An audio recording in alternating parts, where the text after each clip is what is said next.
कि जाओ तुम फलां आदमी का बाजू बन जाओ। उस बच्चे के बाप का नाम लेते हुए या माँ का नाम लेते हुए लड़के को रब ये कहता है कि जाओ तुम फलां का बाजू बन जाओ, जो उनके जी। मददगार बन जाओ। और जब किसी बच्ची को भेजता है ना, किसी के घर में, तो पता है रब उस बच्ची के भेजते समय क्या कहता है कि तुम फलां घर में चली जाओ, फलां घर में पहुँच जाओ, तुम्हारा मददगार मैं खुद बन जाऊँगा। उसे ये नहीं कहा जाता कि तुम जाके फलां का बाजू बन जाओ या फलां का सहारा बन जाओ या फलां के लिए ऐसा बन जाओ। उनकी मदद के लिए खुद खुदा आ जाता है।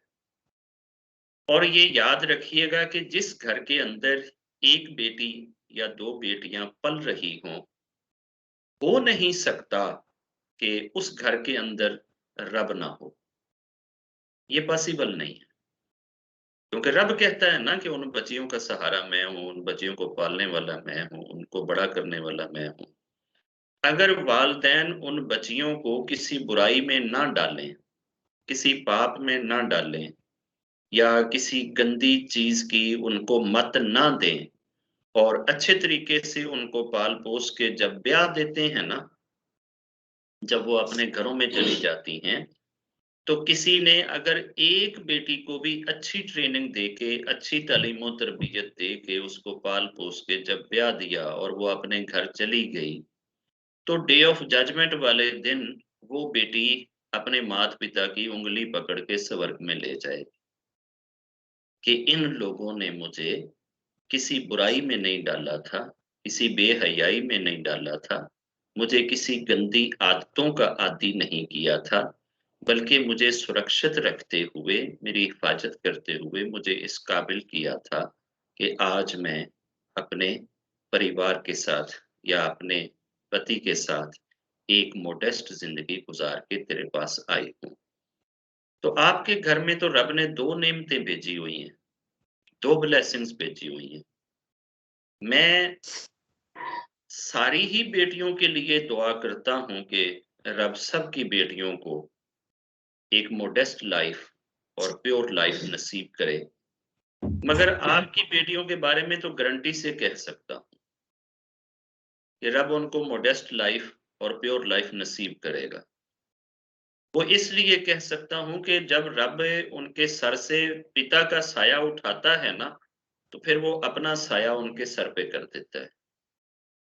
और जिसके सर पे खुद रब का साया होता है ना, उस साये में पलने वाले बच्चे के मॉडेस्ट होने के चांसेस और प्योर होने के चांसेस और ज़्यादा बढ़ जाते हैं।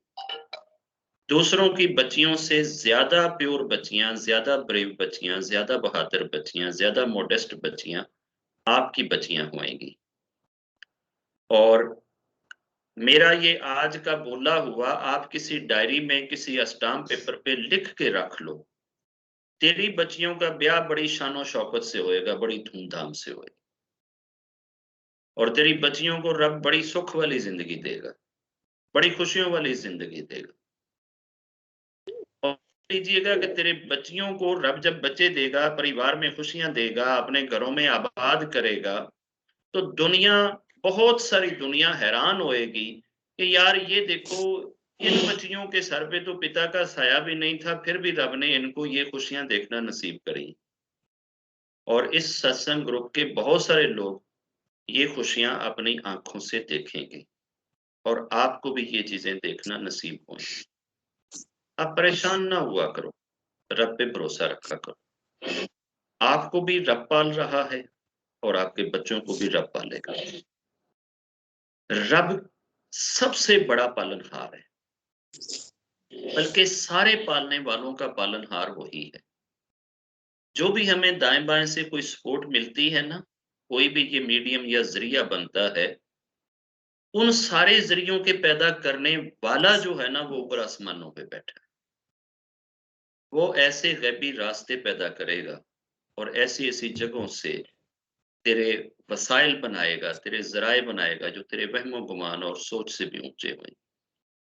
बस रब से लगाव रखना, रब से जुड़ाव रखना रब से दुआएं करते रहना, अपने बच्चियों को अच्छी ट्रेनिंग, अच्छी तरबियत, अच्छी बातें बताते रहना और फिर तसल्ली रखना, तसल्ली रखिएगा, भरोसा रखिएगा कि वो रब कभी भी अपने किए गए वादों से पीछे नहीं हटता। कोई इंसानी वादे नहीं है कि जिनके वफा होने में हमें डाउट हो, ये रब के वादे हैं और रब अपने किए गए वादे बड़े पूरे करते, हमेशा पूरे करते। वो अपने वादे तेरी बच्चियों के विषय में भी ज़रूर पूरे करें। बहुत सारी दुआएँ मेरी बेटी के लिए, बहुत सारी, बहुत सारी। जय